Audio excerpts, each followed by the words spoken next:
సముద్రంలో మన ప్రాణభద్రత, ఇంకా సేఫ్టీ ఇష్యూస్, ఇంకా ఎన్విరాన్మెంట్ సేఫ్టీస్ ఇవన్నీ కూడా ఇంటర్నేషనల్ రూల్స్ మీద ఆధారపడి ఉంటుందండి. ఆ ఇంటర్నేషనల్ రూల్స్ ఎవరైతే మేక్ చేస్తారో అదే ఈ వీడియో టాపిక్ అండి. ఐఎంఓ అంటే ఇంటర్నేషనల్ మ్యారిటైమ్ ఆర్గనైజేషన్. ఇలాగ కొన్ని ఆర్గనైజేషన్స్ ఉంటాయి, అలాగే కొన్ని కోర్సెస్ ఉంటాయి, అలాగే సేఫ్టీ ఇవన్నీ కూడా ఈరోజు డిస్కస్ చేసుకుందాం. ఐఎంఓ, పిఎస్సి, సోలాస్, మార్పోల్, ఎస్టీసీడబ్ల్యూ, తర్వాత ఐఎస్పిఎస్, ఇంకా కోలర్గ్, load mines, load lines, MLC classification ఇవన్నీ కూడా లోతుగా అర్థం చేసుకోవాలండి. ప్రతిదీ కూడా ఇంటర్నేషనల్ మ్యారిటైమ్లోనే చాలా చాలా ఇంపార్టెంట్ అండి.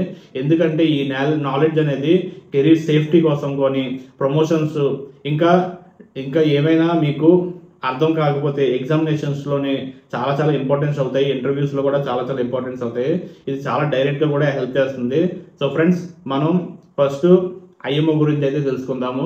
అసలు ఐఎంఓ అంటే ఏంటి అనేది చాలా మందికి తెలీదు. సో ఐఎంఓ అనేది ఇంటర్నేషనల్ మ్యారిటైమ్ ఆర్గనైజేషన్, అంటే యునైటెడ్ నేషన్స్ ద్వారా ఒక స్పెషల్ ఏజెన్సీ అయితే క్రియేట్ చేశారు, అదే ఐఎంఓ. దీని జాబ్ ఏంటంటే సముద్రంలోని సేఫ్టీ, సెక్యూరిటీ, పొల్యూషన్ ప్రివెన్షన్స్, ఇంకా అంతర్జాతీయంగా కన్వెన్షన్స్, ఇంకా కోడ్స్ క్రియేట్ చేయడం.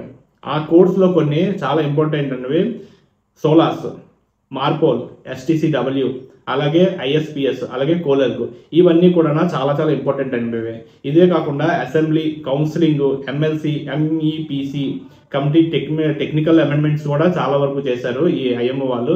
ఇవన్నీ కూడా అన్నిటికీ కూడా అప్రూవ్ చేస్తాయి. ఐజిఎఫ్ కోడ్ ఇక్కడే పడతాయి ఐఎంఓలోనే.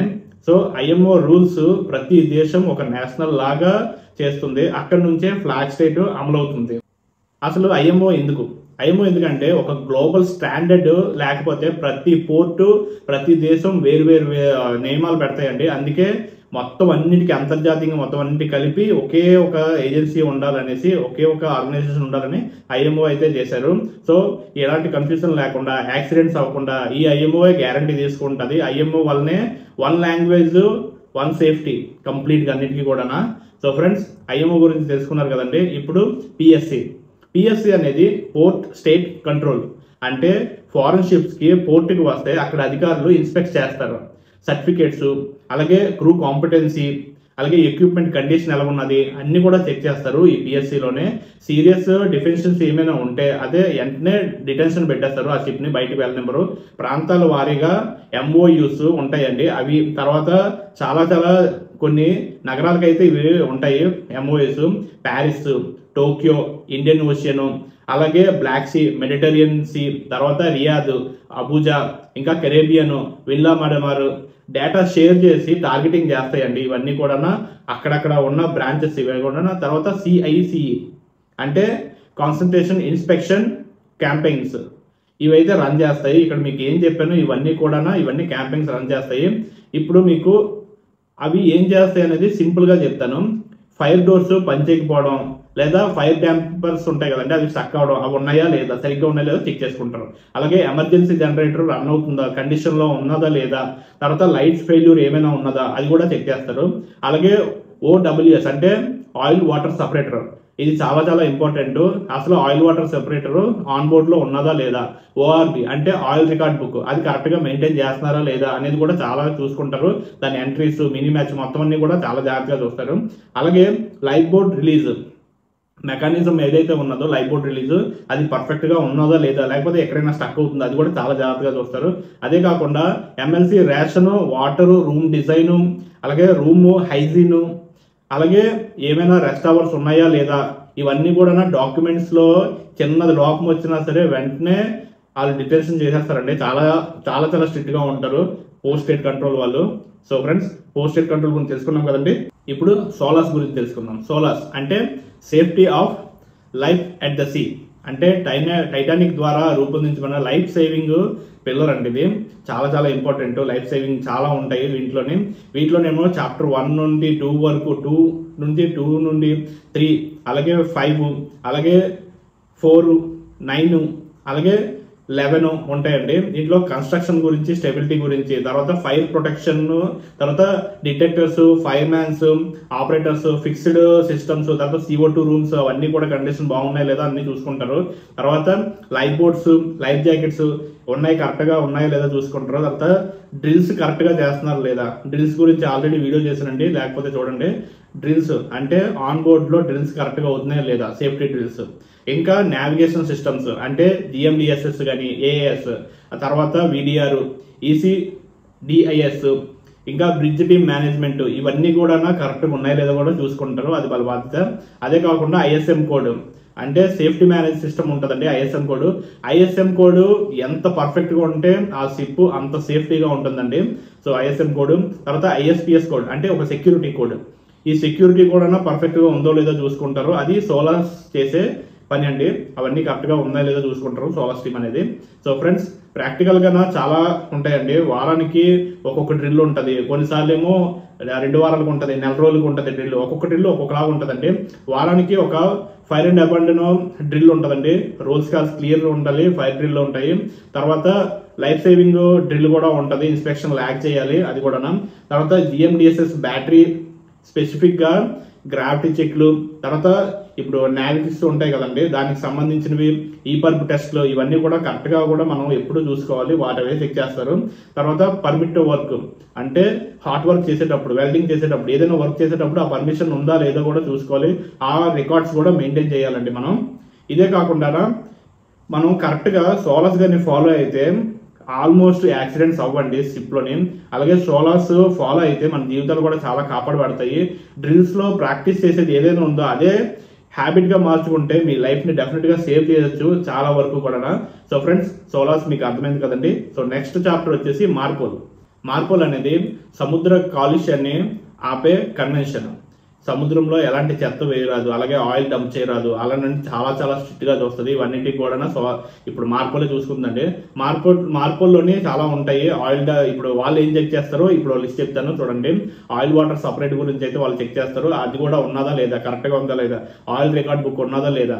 తర్వాత ఇప్పుడు ఏదైతే లిక్విడ్ సబ్స్టెన్స్ ఉన్నాయో, ఇది ఇప్పుడు షిప్ లో ఉంటది, నాక్సిబియస్ లిక్విడ్ సబ్స్టెన్స్, ట్యాంక్ క్లీనింగ్, ఇవన్నీ కరెక్ట్ గా చేస్తున్నారా లేదా, డిశ్చార్జ్ టైంలోనే రూల్స్ పాటిస్తున్నారా లేదా, ఇంకా హార్మ్ఫుల్ ప్యాకేజ్ గూడ్స్ ఏమైనా ఉన్నాయా లేదా, ఒకవేళ ఉంటే IMDG లీకేజ్ ఎలాంటి లేకుండా ఉన్నాయా లేదా, అదైతే చూసుకోవాలి. తర్వాత సావేజ్ ఉంటుంది కదండి, ఆ సావేజ్ కరెక్ట్ గా ఆపరేషన్ అవుతుందో లేదా, MSD ఆపరేషన్ అది లేదా ఉందో చూసుకోవాలి. తర్వాత గార్బేజ్ కూడా మనం దానికి 4 రకాలు ఉంటాయండి గార్బేజ్ లో, ఆ 4 రకాలు కూడా రికార్డ్ బుక్స్ మెయింటైన్ చేస్తున్నాం లేదా, అంటే segregation, garbage record book, placards ఇవన్నీ కూడా సపరేట్ గా పెట్టి ఉంచామా లేదా కూడా చెక్ చేస్తారు. సో ఫ్రెండ్స్, అదే కాకుండా ఇంకా ఎయిర్ పొల్యూషన్ కూడా అవ్వకుండా ఫ్యూల్ సల్ఫర్ లిమిట్స్ అయితే ఉంటది, అందులోని ECAలో కఠినం చేస్తారు వీళ్ళు. అంటే కొంచెం ఎక్కువ ఎయిర్ పొల్యూషన్ కూడా అవ్వకుండా ఇప్పుడైతే కొత్త రూల్స్ అయితే చేంజ్ చేశారు, ఇవన్నీ కూడా వీళ్ళే చేస్తారు. సో మార్పోల్ వాళ్ళు ఇవన్నీ కూడా చాలా జాగ్రత్తగా చూసుకుంటారు. బంకరింగ్ టైంలోని చాలా చాలా జాగ్రత్తగా ఉండాలి. ఎవరైతే ఆయిల్ ట్యాంకర్స్ లో వర్క్ చేస్తున్నారో వాళ్ళు మార్పోల్ కిందకు వచ్చిన ఏ అనుమతి కూడా లేకపోతే చాలా ప్రాబ్లం అవుతుంది. So fuel sulphur, carbon dioxide, తర్వాత ఫ్యూల్ చేంజ్ ఓవర్ కి ECA అంటే ఆన్ టైం ముందు జరగాలి. తర్వాత ORB డిసిప్లైన్ ఎప్పుడు కూడా ఉండాలి. ప్రతి ట్రాన్స్ఫర్ ఎప్పుడైతే ట్రాన్స్ఫర్ చేస్తున్నారో అలాగే డిశ్చార్జ్ సరైన కోడ్స్ తో ఉన్నదా లేదా. తర్వాత OWS బైపాస్ ఇవి కరెక్ట్ గా ఉన్నాయా లేదా, లేదా క్రిమినల్ ఛార్జెస్ అయితే మీ మీద పడతాయి, అలాగే పెద్ద ఫైన్ కూడా పడుతుంది. వన్స్ మీరు కరెక్ట్ గా ఫాలో అవ్వకపోతే పెద్ద ఫైన్ పడాల్సి ఉంటుంది. అది చీఫ్ ఇంజనీర్ కి, కెప్టెన్ కి, ఎవరైతే ఆన్ డ్యూటీ ఇంజనీర్ ఉన్నారో వాళ్ళకి, చీఫ్ ఆఫీసర్ కి, వీళ్ళకైతే హెవీ ఫైన్స్ అయితే పడతాయి. అదే కాకుండా గార్బేజ్ మేనేజ్మెంట్ ప్లాన్ ఎలా ఫాలో అవుతుందో లేదో అది కూడా జాగ్రత్తగా చూసుకోవాలి. సో ఇవన్నీ కూడా మార్పోల్ కన్వెన్షన్ నుండి మాత్రమే యాడ్ అవుతాయి. సో ఇవన్నీ చాలా జాగ్రత్తగా చూసుకోవాలి. మార్పోల్ వల్లే సముద్ర జీవనాధారం చాలా వరకు కాపాడబడుతుంది. నాన్ కంప్లైమెంట్ అంటే ఇప్పుడు ఫైన్స్, తర్వాత డిటెన్షన్, క్రిమినల్ ఛార్జెస్ ఇవన్నీ కూడా వేసే అధికారం మాత్రం మార్పోల్కే ఉన్నదండి. ఎవరైనా ఏమైనా చేస్తే మాత్రం వీళ్ళు డెఫినెట్ గా పట్టుకుని శిక్షిస్తారు. ఇప్పుడు మార్పుల గురించి చూసుకున్నాం కదండి. ఇప్పుడైతే STCW ట్రైనింగ్ కోర్సెస్ ఏవైతే ఉన్నాయో అది కూడా IMO ద్వారా అవుతుంది. So STCW training and certificates founders ఏదైతే ఉన్నాయో అవన్నీ డిస్కస్ చేసుకున్నాం. ఇప్పుడు 2010 మనీలా అమెండ్మెంట్స్ మెడికల్ ఫిట్నెస్ ప్రకారం రిఫ్రెషర్ కోర్సులు ఏవైతే ఉన్నాయో, ఆ తర్వాత ECDIS కాంపిటెన్సీ కోర్సులు, ఇంకా వాచ్ కీపింగ్, ఇంకా రెస్ట్ అవర్స్, ఇంకా మానవ తప్పిదాలు తగ్గించేందుకు STCW మాక్సిమం ట్రై చేస్తాయండి. అదే STCW యొక్క కర్తవ్యం. ఇంకా ప్రాక్టికల్ టేక్అవేస్ ఏంటంటే రిఫరెన్స్ డ్యూటీస్ ఉంటాయి కదా, క్యాలెండర్స్ లో బుక్ చేసుకోవాలి మనం కరెక్ట్గా, ఎప్పుడు పడితే అప్పుడు బుక్ చేసుకోవడానికి కావద్దు. రిఫరెన్స్ కోర్సులు కూడా. So hours of rest, record నిజాయితీగా ఫేక్ ఫ్రేమ్ చేస్తే మాత్రం BSc MLCలో ఇరుక్కోగలరు. సో అది జాగ్రత్తగా చూసుకోండి. అలాగే BRM ERM అంటే engine room management, bridge room management, ఇవన్నీ కూడా ప్రిన్సిపల్ కమ్యూనికేషన్ క్రాస్ చెక్ చేసుకోవాలి. సో అవన్నీ కూడా STCW కేసు కింద వస్తాయి. ఇప్పుడు సరైన సర్టిఫికేట్స్ కానీ ఏమీ లేకపోతే మీరు ఇల్లీగల్. సో అది జాగ్రత్తగా చూసుకోండి. STCWని కరెక్ట్గా ఫాలో అవ్వి కెరీర్ని అయితే గ్రోత్ అయితే చేసుకోండి. సో ఫ్రెండ్స్, STCWలోని మొత్తం ఎన్ని కోర్సులు అయితే మ్యారిటైమ్ ఇండస్ట్రీలో ఉన్నాయో ప్రతి ఒక్క కోర్సు కూడా సేఫ్టీ కోర్సెస్ ఏవైతే ఉన్నాయో అవన్నీ కూడా STCW కోర్సెస్ కింద వస్తాయి. సేఫ్టీ కోర్సెస్ మెయిన్గా. ఇప్పుడు ISPC కోడ్ గురించి అయితే తెలుసుకుందాం. అసలు ఏంటి ISPS కోడ్ అంటే? ఇదేంటంటే షిప్ పోర్ట్ సెక్యూరిటీ గురించి, అలాగే షిప్ సెక్యూరిటీ గురించి, అలాగే SSO, తర్వాత PFSO, అలాగే security levels, declare operation security, axis control, తర్వాత స్టౌవేస్, పైరసీ, ఇవన్నీ కూడా ఈ ISPS కిందే వస్తాయండి. ఇవన్నీ కూడా సెక్యూరిటీ కన్సర్న్లో ఉన్న ఇదొక అమెండ్మెంట్ కోడ్ అండి ఇది. సో గ్యాంగ్వే వాచింగ్, అలాగే విజిటర్ ల్యాగ్స్, తర్వాత సెక్యూరిటీ డ్రిల్స్, ఇవన్నీ కూడా ISPS కింద వస్తాయి. హై రిస్క్ ఏరియాస్లోని BMP ఫాలో అవుతున్నారు లేదా మాత్రం చూసుకోగలగాలి. అందుకే సెక్యూరిటీ లోపం ఉన్నా సరే, క్రూ రిస్క్, తర్వాత లీగల్ ఇష్యూస్, ఇవన్నీ కూడా ISPS చూసుకుంటుంది. ఆ కోడ్లో ఉన్నట్టుగానే మొత్తం ఎంటైర్ వరల్డ్ పాటించాలండి ISPS కోడ్ ద్వారానే. సో ఫ్రెండ్స్, ISPS కోడ్ అంటే తెలుసుకున్నారు కదండి, అదొక సెక్యూరిటీ కోడ్. ఇప్పుడు కోలార్ గురించి తెలుసుకుందాం అండి. కోలార్ అంటే rules of the road at sea. అంటే ఇది ప్రాపర్ లుక్అవుట్, తర్వాత సేఫ్ స్పీడ్ మెయింటైన్ చేయడం, అలాగే నావిగేషన్లోనే ఎలాంటి తప్పిదాలు ఉన్నా సరే ఇది చూసుకుంటుంది. రిస్క్ ఆఫ్ కొలిజన్, ఇంకా యాక్సిడెంట్ టు అవాయిడ్, తర్వాత right of the way, night lights, తర్వాత సౌండ్ సిగ్నల్స్, ఇవన్నీ సేఫ్టీ ఎక్విప్మెంట్స్, ఇవన్నీ కూడా ఏమైతే నావిగేషన్ సంబంధించిన ఉన్నాయో ఇవన్నీ కూడా కోలార్ కోడ్ అయితే తెలుసుకుంటుంది, ఇదే చూసుకుంటుంది. సో కోలార్ కోడ్ కూడా ప్రతి ఒక్కరూ తెలుసుకోవాల్సింది. నేను ప్రతి ఒక్క కోడ్ను కూడా జస్ట్ నార్మల్గా మీకు ఇంట్రడక్షన్కి మాత్రమే చేస్తున్నాండి. దాన్ని డీప్గా తెలుసుకోవాలంటే మీరు మ్యారిటైమ్ ఇన్సైట్ కానీ లేకపోతే గూగుల్లో కానీ చూసుకుంటే మీకు ఇంకా లోతుగా అర్థమవుతుందండి. సో మీకు అసలు క్యాజువల్గా అర్థమవడానికి ఈ కోర్స్ అన్ని చెప్తున్నాను. ఇది చాలా ఇంపార్టెంట్ కోర్సు, ఇంటర్వ్యూస్ కూడా పనిచేస్తాయి. సో ఫ్రెండ్స్, అదే కాకుండా CPA, TCPA అని మానిటర్ ఉంటుందండి, అది కూడా మీరు కరెక్ట్గా చూసుకోవాలి.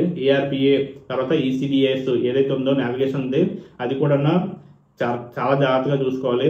కరెక్ట్గా విజువల్ కన్ఫర్మ్ చేసుకోండి. ఇవన్నీ కూడా ఒకసారి మీరు సైలింగ్లో ఉన్నదంటే ఈ కోడ్ మీరు డెఫినెట్గా ఉపయోగపడుతుంది నావిగేషన్ డిపార్ట్మెంట్ గురించి. సో ఫ్రెండ్స్, అదే కాకుండా load lines. Next thing, load lines అంటే ఇప్పుడు ఒక్కొక్క షిప్ దానికి పరిమితి మించి లోడ్ అయితే వేస్తారు. అలాంటివి అవాయిడ్ చేయడానికి ఈ కోడ్ అయితే తెచ్చారు, లోడ్ లైన్ కోడ్. ఇదేంటంటే ఇది ప్రిన్సిపల్ షిప్లోని ఎంతవరకు సేఫ్గా లోడ్ చేసుకోవచ్చో అంతవరకు మాత్రమే లోడ్ చేసుకోవాలి. ఒకవేళ ఎక్కువ ఉంటే మీరు డెఫినెట్గా చాలా రిస్క్లో పడతారు. సీజనల్ జోన్స్ ఏవైతే ఉన్నాయో, తర్వాత దాంట్లో వేరియంట్స్ ఉంటాయి, అవన్నీ కూడా ఇప్పుడు చాలా జాగ్రత్తగా చూసుకోవాలి. హచ్ కవర్లు అంటే ఇప్పుడు పెద్ద పెద్ద కార్గో షిప్స్ కానీ బల్క్ క్యారియర్స్, ఇవన్నీ కూడా సేఫ్ లోడ్ మేనేజ్మెంట్ చూసుకుంటే డెఫినెట్గా సేఫ్గా ఉంటుందండి.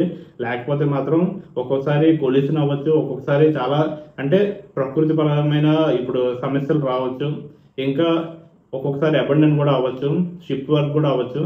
సో చాలా జాగ్రత్తగా ఈ కోడ్ని అయితే లోడ్ లైన్స్ ఏదైతే ఉన్నదో అవన్నీ కూడా చాలా జాగ్రత్తగా చూసుకోవాలి. ఓవర్లోడింగ్ చేయకూడదు. అలాగే స్టెబిలిటీ అనేది చాలా చాలా ఇంపార్టెంట్.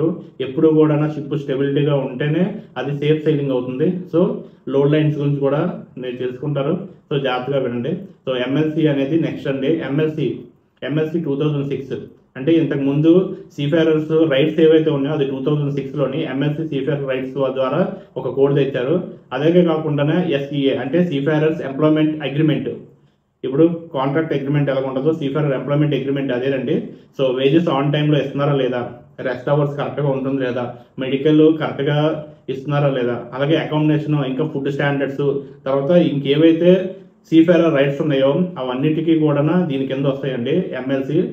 2006 అమెండ్మెంట్. సో ప్రాక్టికల్గా మనం చూసుకుంటే కాంట్రాక్ట్లు కరెక్ట్గా ఉంటే మీరు డైరెక్ట్గా కూడా పోస్టెడ్ కంట్రోల్కి అయినా సరే లేకపోతే ఐటీఎఫ్కి అయినా సరే మీ దగ్గరికి వెళ్ళొచ్చండి.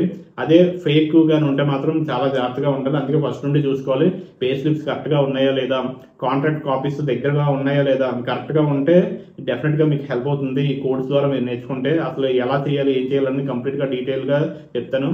సో మీరు కరెక్ట్గా ప్లే స్లిప్స్ కాంట్రాక్ట్ కాపీలు ఉంచుకోండి, కాపీలు క్యాబిన్ హైజీన్గా ఉంచుకోండి. అలాగే ఇప్పుడు ఏది గ్యాలీ స్టాండర్డ్స్ కరెక్ట్గా కూడా ఉంచుకోవాలి. ఇన్స్పెక్షన్కి ఎప్పుడు కూడా రెడీగా ఉండాలి.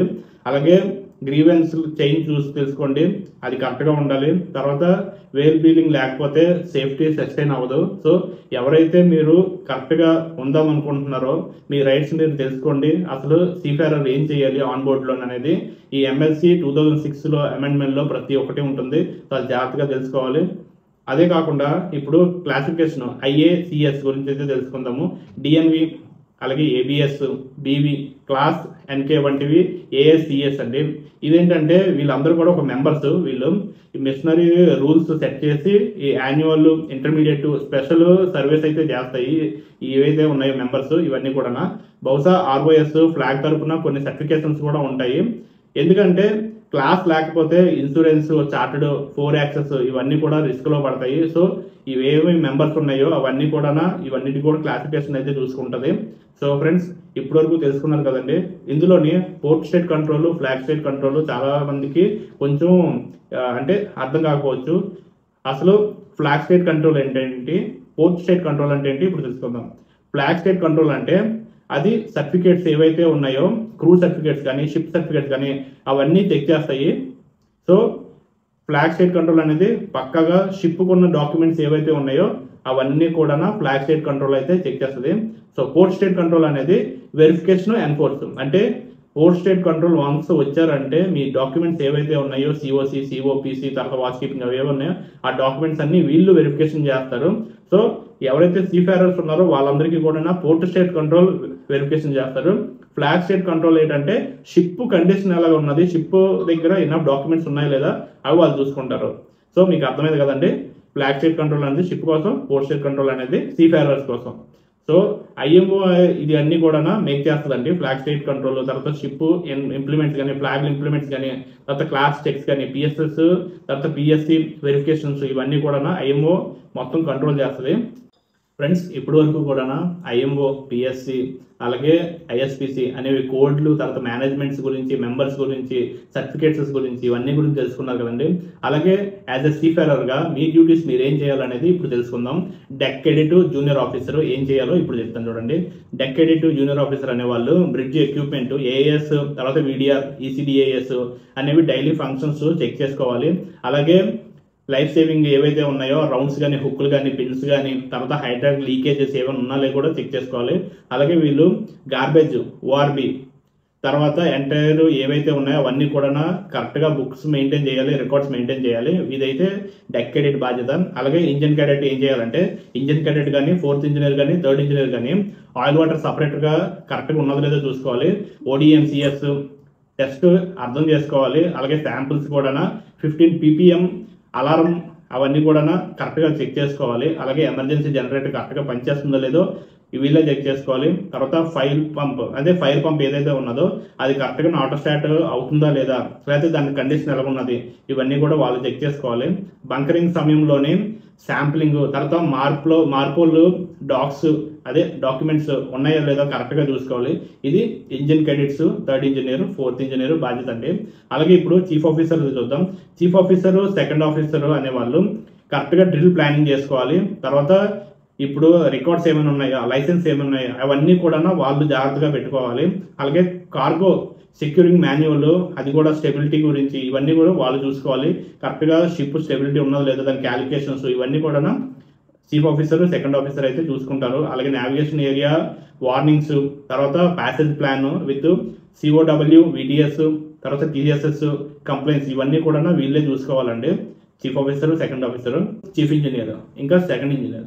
చీఫ్ ఇంజనీర్, 2nd ఇంజనీర్ అనే వాళ్ళు change over records, oil record books, తర్వాత E11, తర్వాత C2 డేటా ట్రాకింగ్స్ ఇవన్నీ కూడా కరెక్ట్గా చూసుకోవాలి. ORB ఇంట్రిగ్రిటీ ఉంటుంది.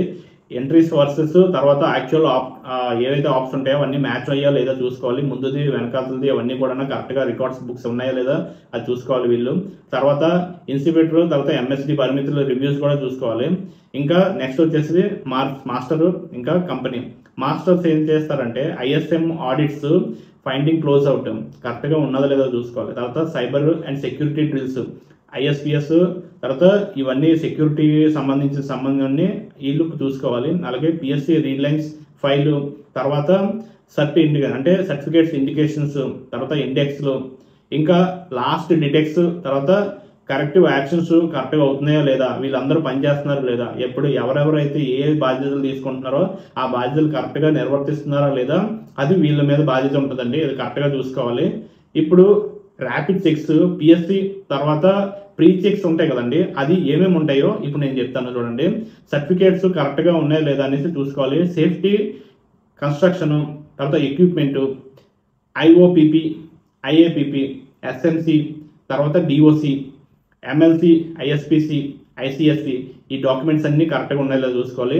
డ్రిల్స్ ఎవిడెన్స్ అంటే డ్రిల్స్ గురించి మీరు చేస్తారా లేదా అవతల తెలియాలంటే లాస్ట్ 3 months లాగ్స్ ఇంకా ప్రూఫ్ రెమ్యునరైజేషన్ ఉంటాయి కదండి, అవన్నీ కూడా సబ్మిట్ చేయాలి. అలాగే లైఫ్ సేవింగ్ అప్లికేషన్స్ ఏవైతే ఉన్నాయో అవన్నీ కూడా పెయింటర్ లైన్స్ కరెక్ట్గా చేసుకున్నారు లేదా, తర్వాత హెచ్ఆర్టీ డ్యూటీస్, తర్వాత ఈపర్బ్, ప్రెషర్స్, బిఎస్ఎట్స్, ఫైర్ అలారమ్స్ ఇవన్నీ కరెక్ట్గా పనిచేస్తున్నాయి లేదా చూసుకోవాలి. ఇంజన్ సేఫ్టీ వచ్చేసరికి క్విక్ క్లోజింగ్ వాల్స్, తర్వాత ఎఫ్ఓ ఎల్ఓ లీక్స్ అంటే ఎఫ్ఓ అంటే ఫ్యూల్ ఆయిల్, ఎల్ఓ అంటే లూబ్రికేటింగ్ ఆయిల్, ఈ లీక్ అలారమ్స్ కరెక్ట్గా పనిచేస్తున్నాయి లేదా, బిల్జ్ అలారం కరెక్ట్గా పనిచేస్తున్నాయి లేదా చూసుకోవాలి. ఇంకా మార్పుల విషయానికి వస్తే ఓఆర్బి ఎంట్రీస్, తర్వాత ఓడబ్ల్యూఎస్ టెస్ట్ రికార్డ్స్, తర్వాత గార్బేజ్ ప్లాన్, తర్వాత ప్లకార్డ్స్, ఇంకా ఫ్యూల్ ఆయిల్, సల్ఫర్ డాక్యుమెంట్స్ ఇవన్నీ కరెక్ట్గా ఉన్నాయో లేదో చూసుకోవాలి. ఆ తర్వాత వచ్చేసరికి ఎంఎల్సి, అదేంటంటే రెస్ట్ అవర్స్ కరెక్ట్గా ఇస్తున్నారు లేదా సీఫారర్స్కి, అలాగే గ్యాలీ హైజీన్గా ఉన్నదా లేదా, తర్వాత పోర్టబుల్ వాటర్ లాగ్స్ ఇది కరెక్ట్గా ఉన్నాయా లేదా అదైతే వీళ్ళ బాధ్యత. ఇంకా ఐఎస్పిఎస్కి వస్తే సెక్యూరిటీ ఇదేంటంటే కంట్రోల్ యాక్సెస్లోని ఏదైతే ఉన్నాయో కంప్లీట్ కంట్రోల్ ఉన్నదా లేదా, యాక్సెస్ కంట్రోల్, తర్వాత విజిటర్ లాగ్ కరెక్ట్గా మెయింటైన్ చేస్తున్నారా లేదా, తర్వాత ఎస్ఎస్ఏఎస్ టెస్ట్ రికార్డు ఇవన్నీ కూడా చూసుకోవాలి. సో ఫ్రెండ్స్ ఇప్పుడు వరకు అయితే ఇప్పుడు పిఎస్సి ప్రీ చెక్ డ్రిల్కి సంబంధించిన ఈ పాయింట్స్ అంటే నేను చెప్పింది. ఇవి మీరు పుస్తకాల్లో ఉన్న రూల్స్ మాత్రమే కాదు, ప్రతి డ్రిల్లో కూడా మీ లైఫ్ సేవ్ కావచ్చు నేను ఇప్పుడు చెప్పిన ప్రతి ఒక్కటి కూడా. సో దేన్ని తేలిగ్గా తీసుకోకండి, ప్రతి ఒక్కటి కూడా చాలా ఇంపార్టెంట్. మీరు ఒక్కసారి ఈ వీడియో కంటిన్యూస్గా చూడండి, మీకు తెలియకపోతే మీకు ఇంటర్వ్యూలో ఇది చాలా హెల్ప్ అవుతుంది. అలాగే మీకు ఆన్ బోర్డ్లో ఉన్నా కూడా ఈ వీడియో మీకు హెల్ప్ అవుతుంది డెఫినెట్గా. సరైన ల్యాగ్ ఎంట్రీ మీ కెరీర్ని డెఫినెట్గా చేంజ్ చేస్తుంది. సో సేఫ్టీ అనేది చాలా ఇంపార్టెంట్. సో సోలార్స్ ఇంకా ఐఎస్ఎం వల్ల ఎమర్జెన్సీలో ప్యానిక్ అవ్వకుండా జాగ్రత్తగా చూసేటట్టుగా మీరు ఫాలో అవ్వండి. అదే కాకుండా ఇదేంటంటే ఐఎస్ఎం వల్ల ఎమర్జెన్సీలో ప్యానిక్ కాదు, ప్రొసీజర్ ఫాలో అవుతుంది. సో జాబ్ సెక్యూరిటీ ఉండాలంటే మాత్రం మీరు కంటిన్యూస్గా మీరు కరెక్ట్ సర్టిఫికేట్స్ చేస్తున్నారా లేదా ఆ సర్టిఫికేట్స్ వెరిఫికేషన్ చేసుకుని అది ఒరిజినల్లా కాదా, ఫేక్ అలాంటిది కాకుండా ప్రతిదీ కూడా డీజీ షిప్పింగ్లో ఇంప్రూవ్ అయిందో లేదా, అప్రూవ్ అయిందో లేదా చూసుకోవాలి. కరెక్ట్గా ఎంఎల్సి ఫాలో అవుతుందో లేదో కూడా చూసుకోవాలి. మీరు 1కి 10 సార్లు చూసుకోండి ప్రతిదీ కూడా. మీకు ఈ డీప్ గైడ్ హెల్ప్ఫుల్ అయితే ఒక లైక్ చేయండి, అలాగే మీ ఫ్రెండ్స్ ఎవరైతే ఉంటారో వాళ్ళకి షేర్ చేయండి, ఇది చాలా చాలా ఇంపార్టెంట్. సో ఫ్రెండ్స్ మనం నెక్స్ట్ వీడియోలో పిఎస్సి ఇన్స్పెక్షన్ ఎలా జరుగుతుంది, రియాలిటీ వరల్డ్లోని అసలు ఏం చేస్తారు అనేది తెలుసుకుందాం. సో అప్పటి వరకు జై హింద్.